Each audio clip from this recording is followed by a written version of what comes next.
The Minnesota man convicted of inappropriately touching a teenage girl in Grand Chute will spend time in prison.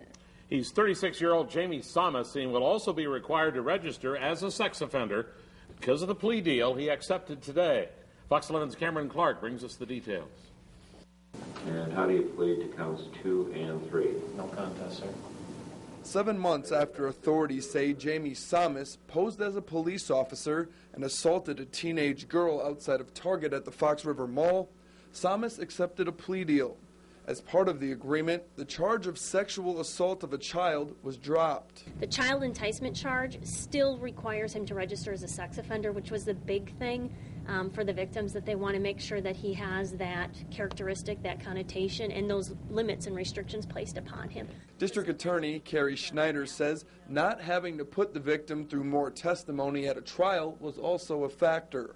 Schneider is recommending 5 to 8 years in prison, followed by up to 12 years of supervision. Accordingly, we'll find the defendant guilty and enter the judgment of conviction. However, the judge is not limited by the plea agreement in deciding a sentence.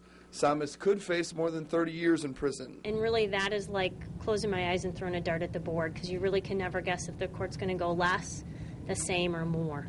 While Samas' attorney declined comment after court, prosecutors say they want to thank the public for helping identify Samas from surveillance video, as they did not have many other leads. And because we had some great citizens up in Green Bay and then in Minnesota who stepped forward to try to work with law enforcement. So that's a credit. We don't often need that assistance. District Attorney Schneider says it is still to be determined whether Samas will serve his prison time here in Wisconsin or back in Minnesota.